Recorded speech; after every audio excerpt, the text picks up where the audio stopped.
अस्सलाम वालेकुम, welcome back to my channel. कैसे हैं आप सब लोग? आई होप आप सब लोग होंगे बिल्कुल खैरियत से और मैं भी अल्लाह का शुक्र बिल्कुल ठीक-ठाक मज़े में।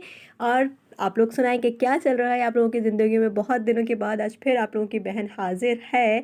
तो यहाँ पर जो है ना बड़ी ही हमारे हैदराबाद में ना बहुत ज़्यादा शदीद वाली किस्म की गर्मी हो रही है और इस गर्मी में ना हाल बुरा हुआ हुआ है। हाय हाय रे! गर्मी ऐसे हो गए हैं, हम लोग गर्मी से पागल हो गए हैं। तो बस यहाँ पर तो जो है ना उस गर्मी की वजह से जो है ना दिमाग जो है ना वो पक गया है, बिल्कुल जो है ना वो पिलपिला हो गया है। बहुत बुरी हालत हो रही है, बहुत टाइट किस्म वाला टेम्परेचर चल रहा है और धूप देखें कैसी तेज़ वाली धूप निकली हुई है। सुबह से धूप निकल जाती है और फिर जो है मग़रिब तक ये धूप इसी तरह से चमचमाती रहती है। तो बस जी हमारे यहाँ पर तो यही सिचुएशन चल रही है, साथ में बन रहा है खाना किचन में काम करना इतना मुश्किल हो गया है, लेकिन क्या करें जी, मजबूरी है, अब किचन में काम तो करना ही पड़ेगा। क्योंकि पेट पूजा फिर काम दूजा वाली बात है। पेट पूजा तो भले कुछ भी हो जाए, गर्मी है, कम खा रहे हैं लेकिन खा तो रहे हैं ना, तो उस खाने के लिए आपको किचन में ज़रूर ही जाना पड़ेगा। आजकल के इन गर्मी वाले दिनों में ना मेरी उन सारी बहनों को सलूट पेश करना चाहिए जो किचन में आप लोगों के लिए काम करती हैं और खाना बनाती हैं ना। उनकी मोहब्बत का अंदाज़ा तो आप यहीं से लगा सकते हैं। बिल्कुल भी किसी तरीके से भी ना आप उनकी मोहब्बत पे शक नहीं कर सकते, जो इस चूल्हे की आग के सामने खड़े होके आपके लिए 2 वक़्त का या 3 वक़्त का खाना बनाती हैं। सलूट है जी उन माँओं, बहनों, बेटियों को जो इस वक़्त ये काम कर रही हैं, क्योंकि ना इस गर्मी में ये काम करना बहुत मुश्किल है। सर्दियों में मज़ा आता है ये काम करने में, लेकिन गर्मियों में जो आपके लिए कर रहा है ना, वो सच्ची दिल से आपसे बहुत ही मोहब्बत करता है।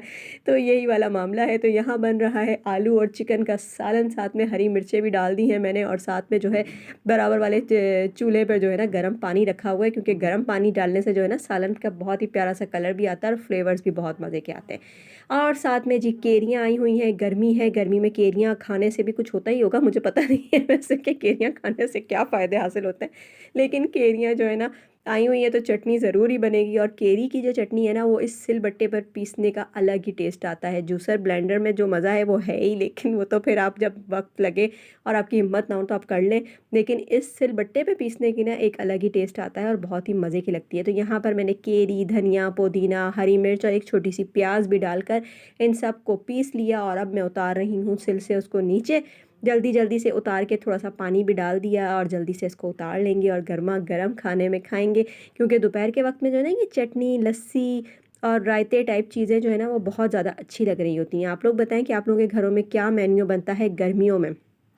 केरी का शरबत मैंने आप लोगों के साथ भी शेयर किया है। केरी का शरबत बहुत ही ज़्यादा मज़े का बनता है, तो वो तो ज़रूर ही बनाएँ, उससे आपको जो है लू से और गर्मी से बचाता है। अब बच्चों की स्कूल की छुट्टियाँ हो गई हैं ना, तो इसलिए जो है मैं वो केरी का शरबत अब कम हो गया है, क्योंकि सोकर ही देर से उठते हैं, तो फिर बस नाश्ते-वाश्ते होते हैं, तो फिर वो केरी के शरबत का कहीं टाइम नहीं बचता और किसी का फिर इतना मूड भी नहीं होता ना। बाहर से जब गर्मी से आते थे ना, तो जब मैं ज़रूर बना कर रखती थी, क्योंकि उससे ना फिर आप लू से बहुत हद तक बच जाते हैं। उसका फ़ायदा मुझे पता है, बाकी और कौन से फ़ायदे हैं इस केरी के चटनी के, कच्ची केरी खाने के? वो आप लोग मुझे ज़रूर बताइएगा। बस जी यहाँ पर सिल को धोया और इससे ना बड़ा ही डर लगता है। इसको थोड़ा ना एहतियात से उठाना और करना होता है, क्योंकि ये बहुत ज़्यादा भारी होती है। अगर खुदा ना ख़ास्ता आपके हाथ पाँव पे लग गई ना, तो फिर वो मुझे लग रहा है उँगली में फ्रैक्चर ही होगा। अच्छी ख़ासी भारी होती हैं ना ये चीज़ें। इसीलिए आजकल जो है ना घरों से ये चीज़ें फिर कम भी होती जा रही हैं, क्योंकि ना सँभालने के लिए इनको जगह चाहिए होती है और इतनी भारी-भारी चीज़ें आजकल की नाज़ुक-नाज़ुक लेडीज़ में जो है ना इतनी हिम्मत नहीं है कि वो इस तरह की चीज़ें लें और फिर इनमें पीसें। इनमें पीस कर भी जो है ना इससे थोड़ी-सी चटनी पीस कर ही ना कंधों में दर्द हो गया था। तो बस जी इसी तरह के मामलात हैं। आप तो पहले वाली हिम्मतें नहीं हैं, तो पहले वाली ख़वातीन नहीं है, पहले वाला टाइम नहीं है, तो अब नए ज़माने के हिसाब से चलेंगे। यहाँ पर जी हमारा रोने-धोने का टाइम स्टार्ट हो जाता है। हमारे घर में पानी ख़त्म, क्योंकि गर्मियाँ आ गई हैं। गर्मियों में हमारे घर में पानी का इस्तेमाल होता है ज़्यादा और कुछ ऐसे लोगों के साथ आपकी ज़िंदगी में कुछ ऐसे लोग जुड़ जाते हैं ना, जिन्होंने आपको तकलीफ़ ही तकलीफ़ देनी होती है। तो बस मेरी ज़िंदगी में भी कुछ इस तरह के लोग हैं, जिन्होंने आपको सिर्फ़ और सिर्फ़ अज़ियत ही देनी है, सिवाय अज़ियत के वो आपको कुछ नहीं दे सकते। अगर वो कुछ नहीं दे सकते तो बेशक ना दें, बट अज़ियत तो ना देना, लेकिन वो अज़ियत आपको ज़रूर देंगे। तो बस उन अज़ियत वाले लोगों की वजह से जो है ये टाइम भी देख रहे हैं। चलें जी, हम तो एन्जॉय कर रहे हैं। हम तो सब माँ-बेटियाँ जो है ना टब में पानी भरा हुआ था, वो लिया और उसके बाद जो है ना हम बैठ गए सारे के सारे मिलके बर्तन धोने। एक साबुन लगा रहा है, एक धो रहा है और टब में मैं डालती जा रही थी और लुबाबा जो है ना वो मज़े ले रही थी, वो टब में से निकाल रही थी।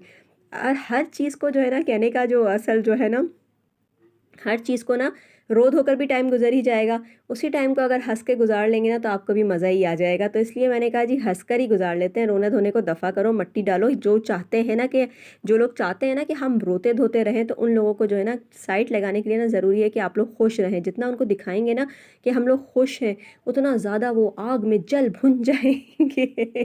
तो उनको आग में जलाने के लिए आपको ज़बरदस्ती भी क्यों ना हंसना पड़े, आपको हंसना ज़रूरी है। यहाँ पर शाम में जो है ना कुछ नहीं बनाया था मैंने गर्मी की वजह से ही, तो ये मियाँ जी ले आए थे कबाब। इनको किसी ने बता दिया कि ये कबाब बहुत अच्छे मिलते हैं। शक्ल से ये जितने काले लग रहे हैं ना, इतने काले तो नहीं थे, थोड़े कम थे, लेकिन ये बिल्कुल भी अच्छे नहीं थे, बिल्कुल भी मज़े के नहीं थे। चटनी की बहुत ज़्यादा तारीफ़ें कर रहे थे कि चटनी बहुत मज़े की होती है, चटनी भी बिल्कुल भी अच्छी नहीं थी। बस जी फिर अब घर में आ ही गया था तो हमने खा लिए थे, वरना बिल्कुल भी मज़े के नहीं थे। इससे तो लाख दर्जे अच्छे चपली कबाब जो है ना मैं घर में खुद बना लूँ। तो बाहर के खानों का बस ऐसे ही होता है, कभी कभी जो है ना कोई चीज़ अच्छी होती है और कभी कभी कोई चीज़ अच्छी नहीं होती, तो तुक्का फंडा चलता है ये तो इसी तरह से। तो बस वो ले आए थे तो फिर हमने सबने खा ही लिया दिल मार के, क्योंकि घर में अब कुछ पका हुआ नहीं था, तो पानी भी नहीं था। ये जो है फिर इस चक्कर में जो है ना मैंने कहा चलो अब जो है वो खाओ, बस जो परेशान करके रखते हैं ना लोग, उनके लिए दिल से ढेरों ढेर बद्दुआएं। तो आप लोग बताएं कि आप लोगों को अगर कोई परेशान करता है तो आप लोग क्या करते हैं?